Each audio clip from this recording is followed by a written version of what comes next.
Hello students, welcome back to your science class students. So students, in the previous class in this chapter, that is light, we were talking about the diffraction of light, and here we were discussing about the effect of the refraction of light.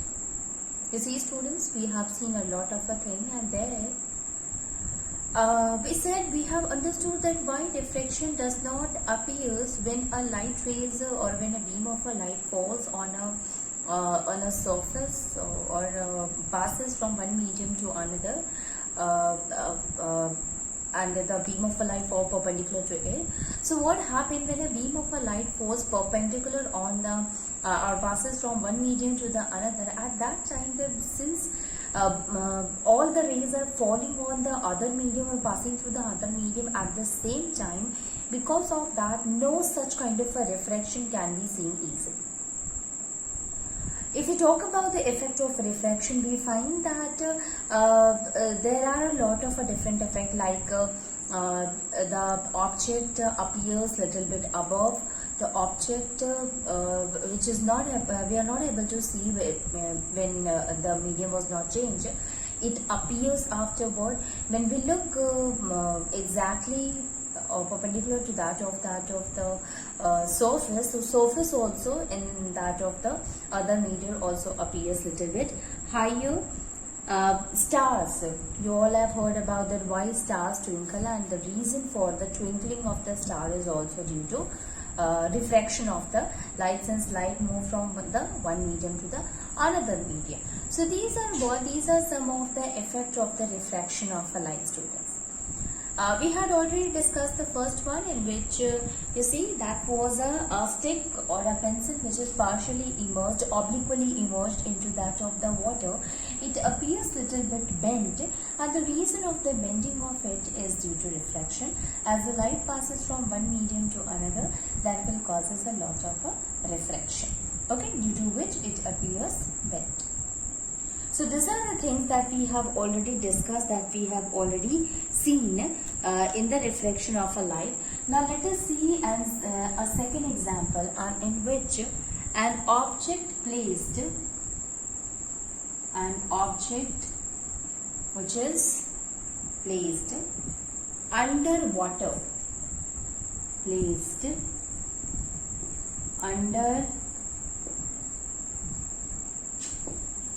underwater appears to be raised.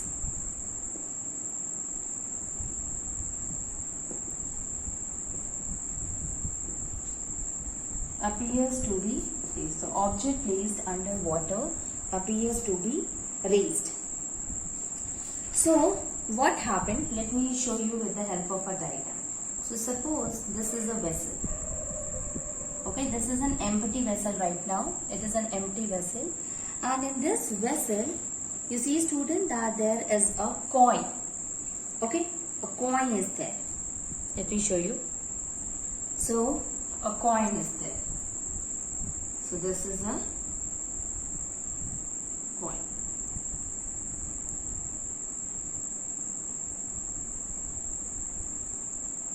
So this is a coin which we call as a O. From this, there are two rays which goes outside. Okay, this is a O. This one is A, and this is B. Okay, this is a basin. This one is a coin.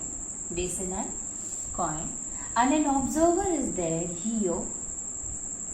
This is an observer.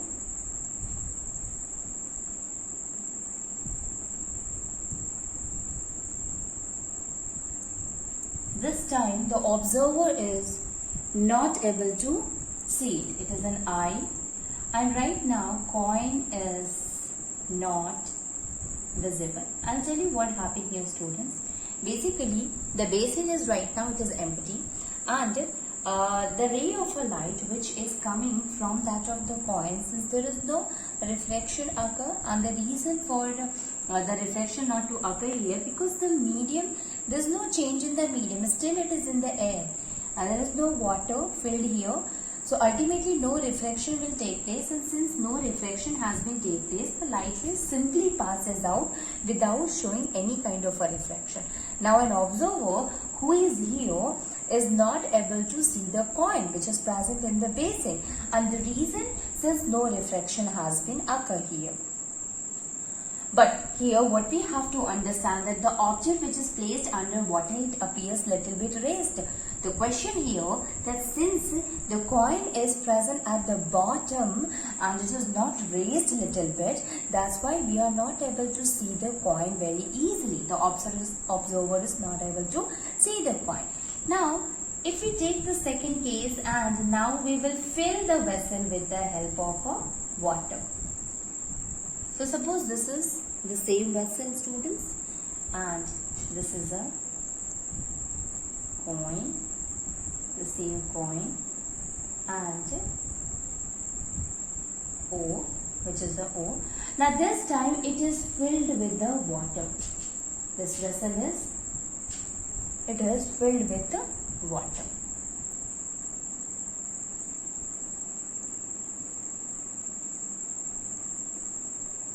Filled with the water. Now what happened here, students? Since a ray of a light goes from here, and then it gets refracted back. Okay, so it gets refracted from the surface. So it get refracted. Okay, so it get refracted, student, and right now the observer is here.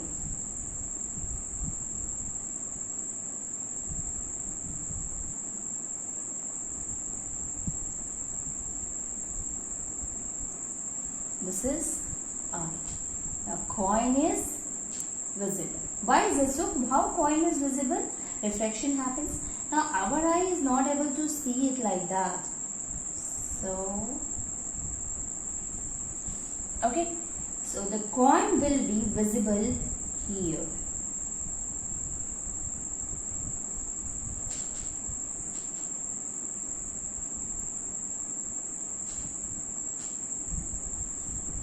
And this, we will give a name to it, and that is, it is eye. This is what, student, this is the image of the coin. This is the image of coin, and here the actual coin is there. Again, I'll give the name to it, and that is, this is A and this is B. Here the rays, they bend, and the bending of the rays occur due to the refraction. Bend due to refraction. Due to refraction. Now this is what? This is the water. This is the water. Now you can see here, this is first image and this is the second one.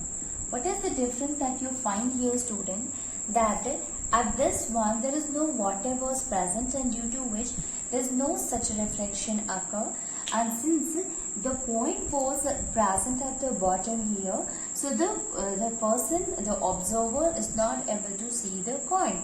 But here what happened, as we fill the vessel, the same vessel, when we fill it with water, what happened, when the ray of a light, the same ray of a light, when passes from the water to the air, so what happened, as it passes from the water to air, it is changing the medium, students, and due to which, because water is what, more denser than that of air, so the light rays start moving from the denser medium to the rarer, so it get refracted, moves away from the normal. Now due to refraction, the rays bend and reaches to the eye of the observer. Remember, student, we haven't changed the place of the observer eye. He was standing at the same place, but due to the water, the refraction occurred here and the rays got bent, and the rays, instead of going straight, now it get bent towards the eye of the observer. Okay, and due to which you will find that observer is able to see the coin. But this time the observer will not going to see the coin at its exact place, but it will find that it is somehow little bit above to that of the level of the water. So it seems that the coin is not present at the bottom, but it is present at the a little bit above to that of the water. So we can say here that the object which is placed under the water, it appears little bit raised. Okay, so by this, with the help of this, we have understood this concept. Okay. So this is a one thing. Now let us try to understand that another effect.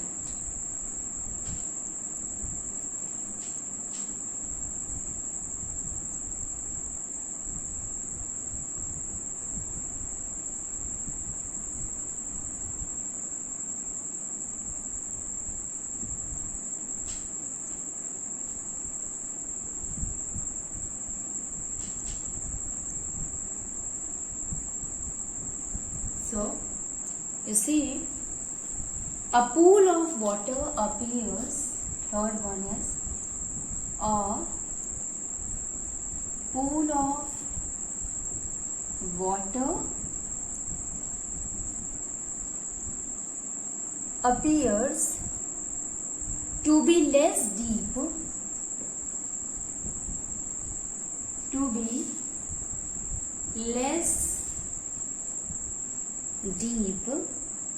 than it actually is. Than it actually is.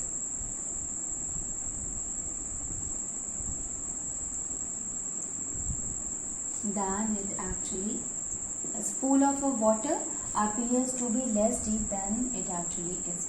Suppose student, when you look at the pool, then what happened at the bottom? It appears that it is little bit above. How you came to know? When you look outside from that of the water, you will find that the level of the surface is there. But when you will enter, you will find that it is not the same depth as we can see above. So the reason is again the same, that is refraction. Basically what happened here, suppose this is a pool and this is the level of water.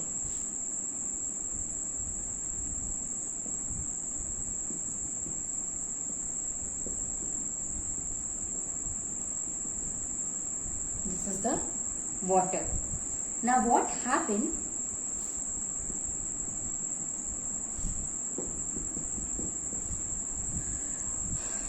What happened here, students? So this is the depth. So from depth, two rays came out like this.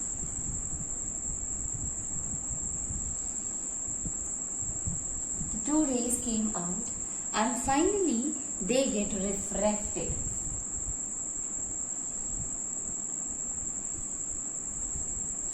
Okay, they get refracted little bit.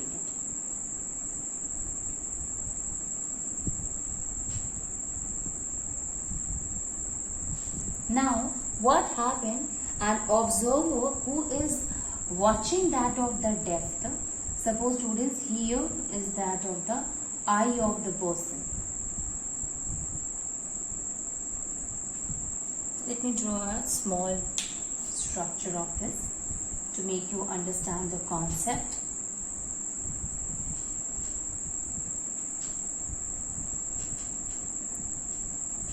So suppose this is the pool, student.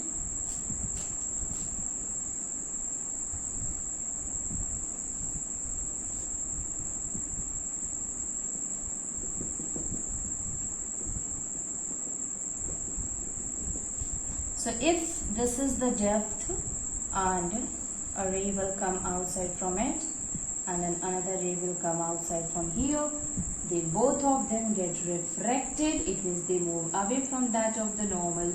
Now what will happen? Here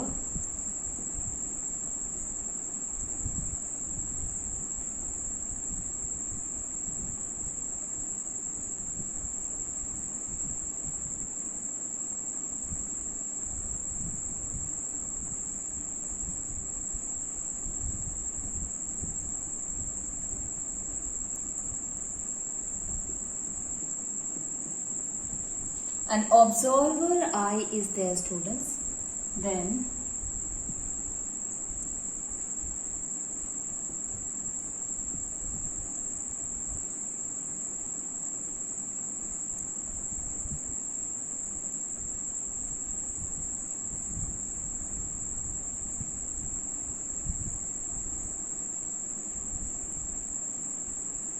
if observer eye is there, then what happened? Due to the refraction, this refraction happens here. Now this, if we stretch it back,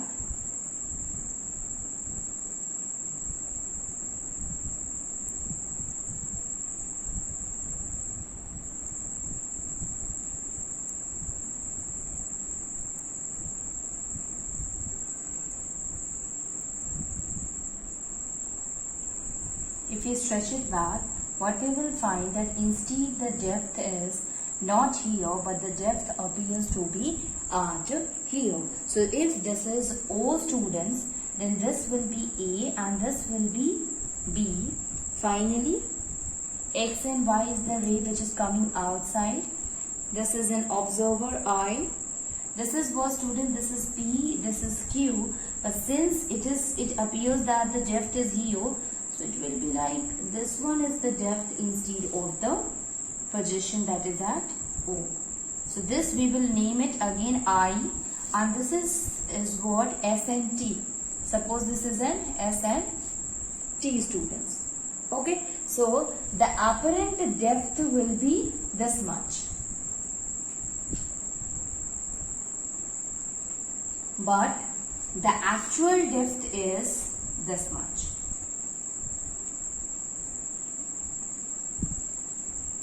This is the apparent depth, and this is the actual depth.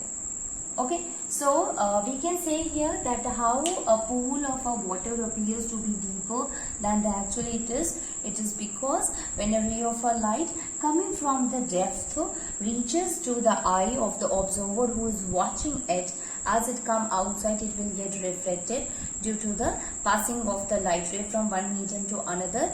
And finally, when we stretch it back, we find that it appears that it meet at a point that is I, not at O. So it seems that it is the apparent depth, not the, or it seems that it is the depth of that of the C, not the O. So we had given a name to it that it is an apparent depth, but we know that the actual depth is this much. Okay, so I hope you have understood with the help of these examples that what are the different effects of that of the reflection of the light, how the effect of the reflection, or how the reflection of the light affect few conditions, or they causes effect in a different situations. Okay. So we have understood the concept of the effect of refraction.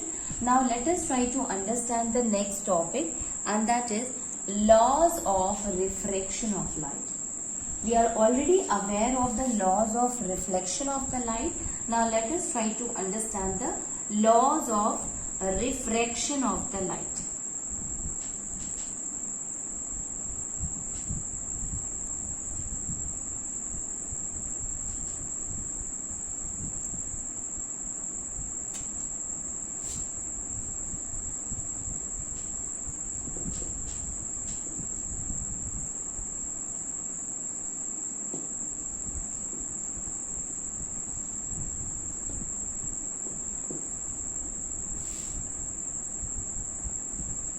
Laws of refraction of light. Like we have seen the two laws of reflection of light, same way there are two laws of refraction of a light. Let us see the first one. According to the first law of refraction,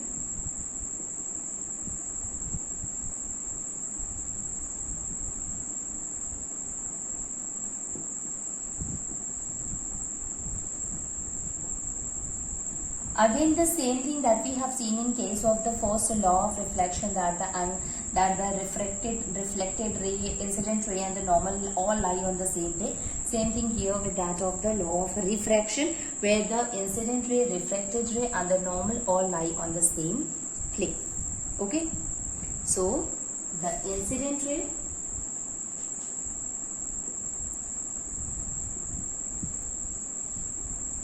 the refracted ray,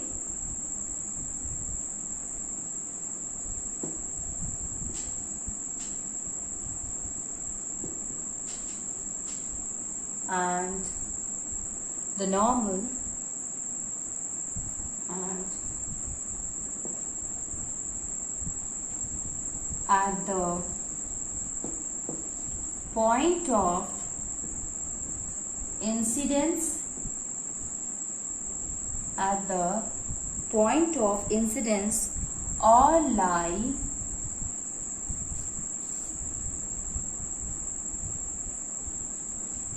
in the same plane. All lie in the same plane. Okay, so we can say here that the incident ray, the refracted and the normal at the point of incidence, everyone lie at the same plane. Like if you see here in that, so if this is a medium, student, this is a water, so obviously a ray of a light which is an incident light, and this is a normal one. So this one and this is a refracted. So refracted, normal and the incident, all of them they lie at the same plane. This is the first law of reflection. Okay, I hope you have understood the first law. Now let us try to understand the second law. Obviously second law will be different from that of law of reflection, because the law of reflection, the second law of reflection say that angle of incidence is equals to angle of reflection, and we know that it is not possible in case of a refraction, because here the medium actually medium is responsible for the changes in the angle. So angle of incidence will not equals to angle of refraction. So what will be the second law? Second law is actually a relationship which is established by Snell between the angle of incidence and angle of refraction, and this relationship will help us in finding the refractive index of a meteor. Okay, so the second law of refraction,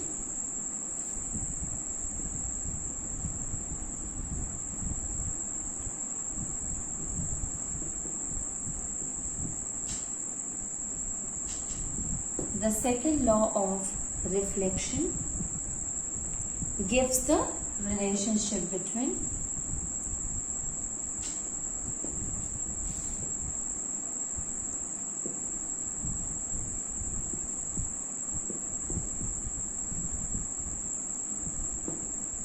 angle of incidence and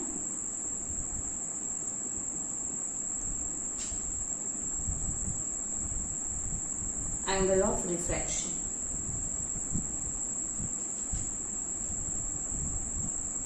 Angle of incidence and angle of refraction. So it was given by Snell.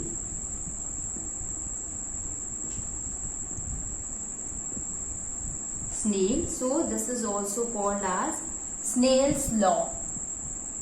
Okay, so Snell, so also called as Snell's law, Snell's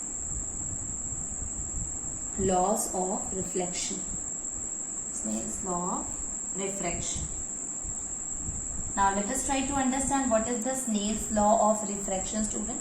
That is quite important one, students.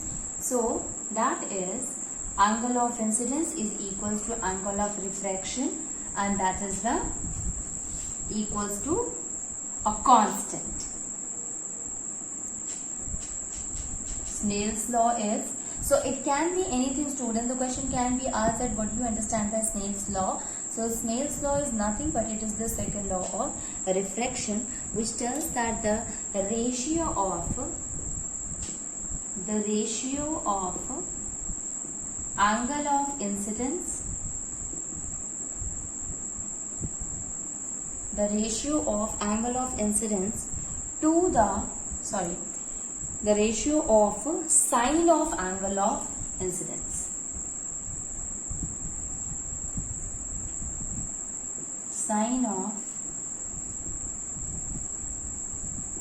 angle of incidence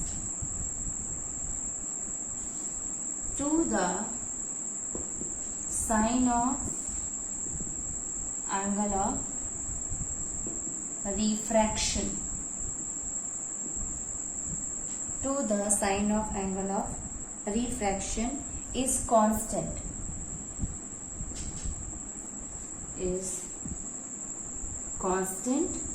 for a given pair of media,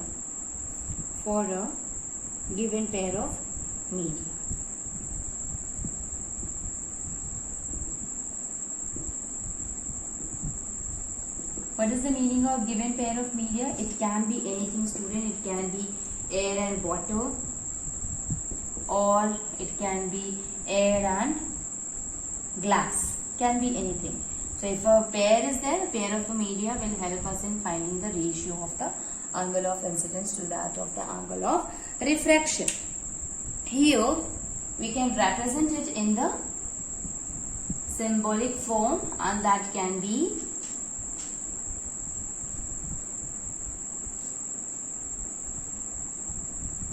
quite important to understand the concept here, students. So it will be sine of angle of incidence upon sine of angle of refraction is equals to constant. That is equals to constant. We can also write it as sine I upon sine R is equals to constant. Sine of angle of incidence upon sine of angle of refraction, or sine I upon sine R is equals to constant. Now this constant is also called as refractive index. This constant is called refractive index.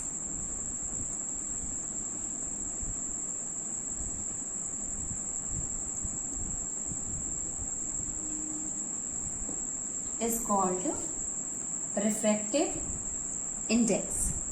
Okay. So basically it will help. Suppose a ray of a light is moving or is passing from the air to water. So we will say that the sine of angle of incidence will be what? It will be of air, and that of the another medium is that of water. Okay. So the value of the light which is passing from the air into a particular medium, that will be called as the refractive index of that medium.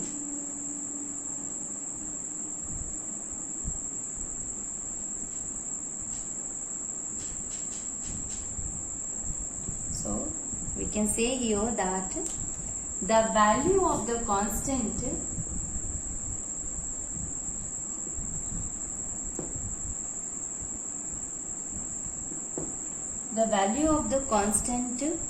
sine I upon sine R, sine I upon sine R for a ray of a light,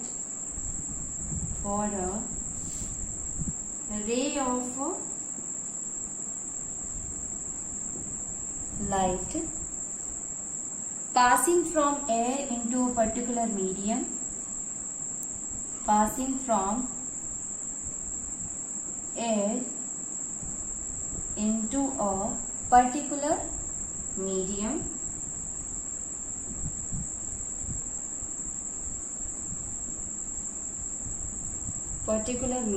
is called refractive index of that medium, is called the refractive index of the that medium. Okay, this is called as the refractive index of that medium. We will discuss later in the next class in detail about the refractive index, students. and this law.